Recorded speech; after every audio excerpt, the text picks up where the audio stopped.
Hello and welcome to Google Classroom tutorial with Augustine. In today's tutorial, we will be focusing on Google Classroom for students.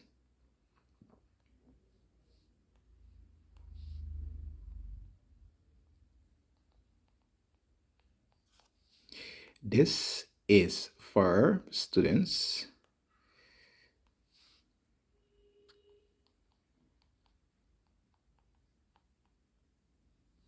Let's get started. Have you gone to class and your instructor has given you a quote indicating that you should join Google Classroom? But how can you get started with it?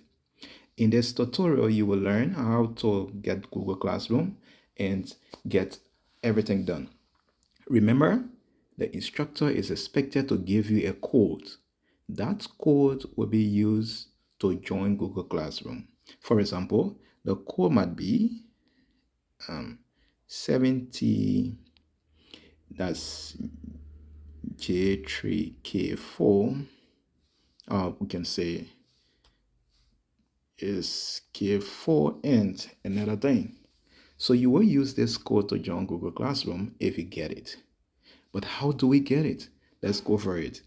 Guys, look for Play Store or App Store on your phone and search for Google Classroom. I'm going now to it. So I come here. This is my Play Store. If I come to my Play Store, I want to search for Google Classroom. I click on search and I can come here. So I would say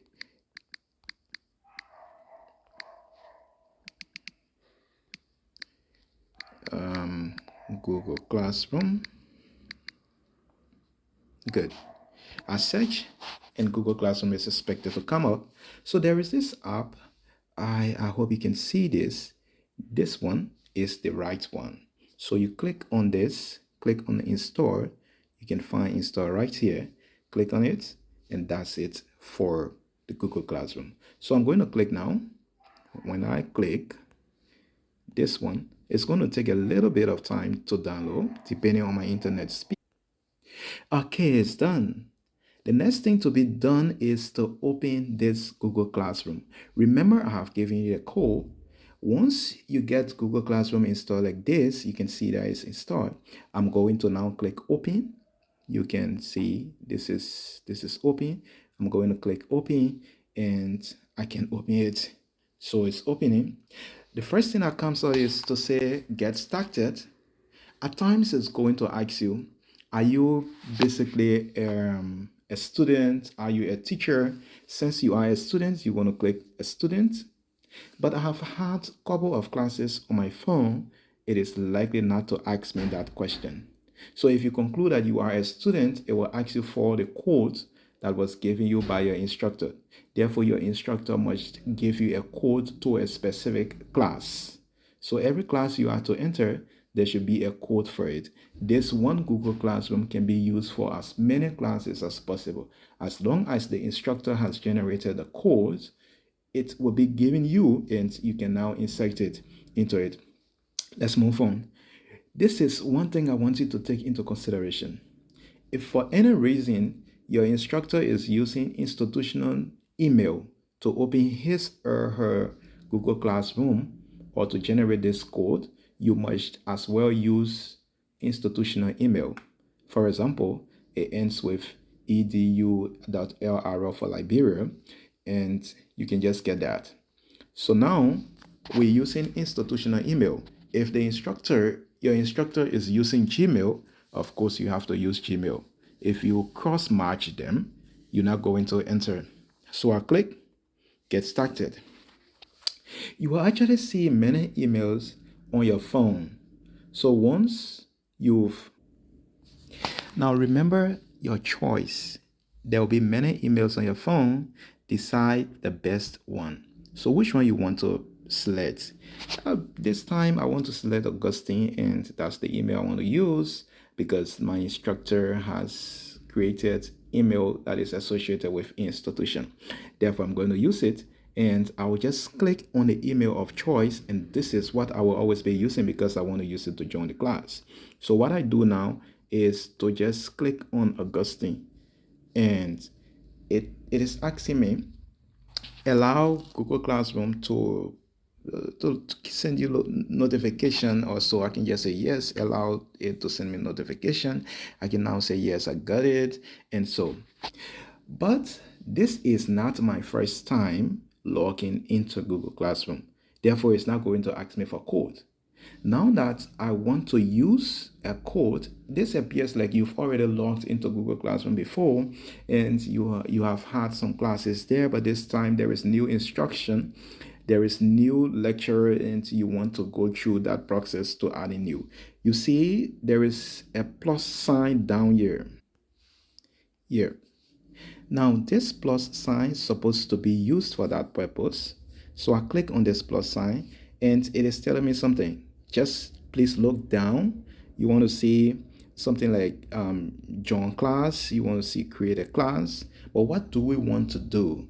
We actually want to join a class because the instructor has given us a class code. To join this class, I'm now going to click join class. And what is happening is you are currently signed in as this person. Make sure you know that email. If this is not the email you want to use, sometimes you want to see different email there. You can just switch to the email of choice, but your email must be open on your phone. You must have logged into it. You must have received emails from people. It is now on your phone, and everything will appear here. The code again will be written nice. So you can write your code just like this, and later on you will be asked to join a class. If you get done, you will see join somewhere. Look in the upper right corner, you want to see join there. So at this time, I want to have already written my code. The next thing to do is to join. So it's reading, and I'm going to join a class. Boom. This is a class that this class was created. And the good thing about it is that whenever you log into a class, initially you may have used WhatsApp, and so for lecture purpose, whenever you logged in and logged out, or you just new to WhatsApp, whatsoever thing your instructor has placed there, you're not going to access it. That's just clear. Unlike Google Classroom, anything that has been placed in it, as long as you've logged in, you can see just everything. So what we expected to do now, we've logged in and it is time for us to maybe do one or two things. So this is how you log into Google Classroom. You can now find your way through and see how you can get things started, how you can write exams, and so I'm going to create you through writing exam on Google Classroom. Now we've logged in. The next thing to do is to read different areas. So you want to know who are the people in this classroom. You can see people here. You want to see the classwork, other activities that they've placed there. What can you see there? Yes, you can check here. There is a screen. This screen tells you what are things you are to be, what are current things in your Google Class platform. So you want to see this. You yourself, you can write there. Maybe instructor gave you certain work there. You can't find your way through. You can ask questions. And so it is important to always read all of the comments, all of the posts that people have placed there, so that you can find yourself comfortable with things to be done. The next thing we want to do is to move on to writing exam. So you may have been given exam, you may have been given assignment. How do you go about doing the assignment and doing the exam? And so that's my next that's the next tutorial. So follow on for tutorial number 2 on writing exam with Google Classroom. See you next time.